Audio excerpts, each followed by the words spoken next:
Yes, probably making sure that your Instagram account and your Instagram feed is cohesive is not the only thing you need to worry about when creating your account. But how much more would you follow an account that looks like this over this? In this video, we'll talk about how to build an aesthetically pleasing Instagram feed without much effort, just very well put together strategies. Let's get started. Hi, I'm Lydia, and on this channel, we talk about social media marketing for business and making more money online. If you're interested in these topics, make sure to click the subscribe button below. So the very first thing you need to do to transform your boring feed into an aesthetically pleasing feed is to choose your content wisely. Using blurry or fuzzy images or with low lighting will immediately be the factors that will damage your Instagram feed, the way it looks, and most importantly, the way that your entire brand is being portrayed by your audience. So the very first thing that you'll need for a cohesive Instagram feed is high quality content. The main focuses should be lighting, clarity, and quality. And remember, you don't even need that much to create good photographs for your brand, for your product. All you need is good lighting, maybe a smartphone or a DSLR camera, and imagination. And obviously knowing quality, because if your photos are too dark, if they're blurry, if the settings are not done right for the camera, those can all impact the quality of your images. Another thing that can really impact the quality of your image is if you transfer those photos in multiple apps before posting them on Instagram. So be careful with that because those can damage the quality of your images. Next, how do you create that cohesive look for your feed? Presets can do wonders. Even if you haven't managed to create the most professional images ever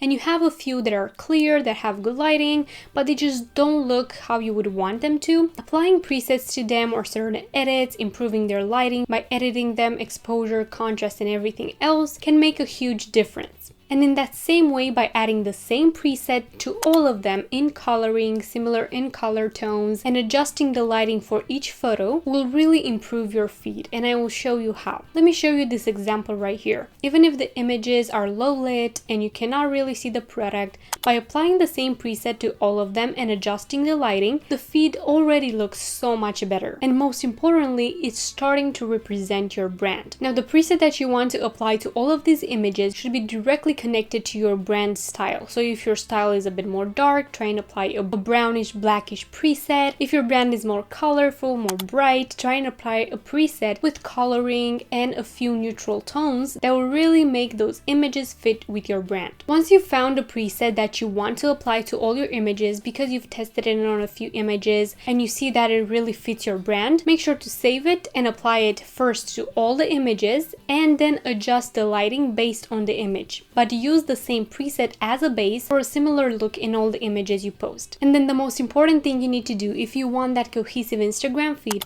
is to arrange the feed before you start posting. Don't just get all your images, download them to your computer, download them to your phone, and start posting them one by one. You need to arrange the feed and see how it will look once they get posted. So for that to happen, make sure to go to Canva, upload all your edited images there, and then create such a feed with 15 posts by using grids. Make sure to make them all square and to add 3 per row as the Instagram feed will look. Then you must make sure to start dragging and dropping the images into the feed in different orders to see how they will look. Try not to add images that are too light or have white background one next to another, and then the dark images or lots of elements again close to each other. Make sure to spread them out and mix them up together so the feed looks breathable. Once you've done this and you've got your feed all ready, this is the order in which you have to post these posts to Instagram to achieve your feed. First post will be the bottom right corner one, and the last post you will post from this feed will be the one in the top left corner. So for your feed to look exactly like the one you created, you will need to start posting from bottom to top and from the right to the left. So there you go, this is how you create the best feed for your account. And remember, when you post reels and you also want to share them to your feed, make sure to add custom covers to them and those images to have the same preset applied so you will not ruin the general aesthetic of the feed. Again, you might think this is not the most important thing, you need to focus on other things, but even yourself, when you go to a brand's Instagram page, you enjoy that aesthetically pleasing look. Even if you don't notice it has it, and even if you don't notice that there has been effort put into the editing of the images and the placement of the images, there has. Because here's how a feed will look if you just put all the images together without thinking of their order. So keep these tips in mind if you want to create a cohesive Instagram feed. If you've enjoyed this video, don't forget to leave it a like and subscribe down below for more such content every single week. Don't forget to follow me on Instagram at lydia.incomingsuccess and on TikTok for more tips on growing online with social media and making more money online. Thank you so much for being here, and I will see you in my next video.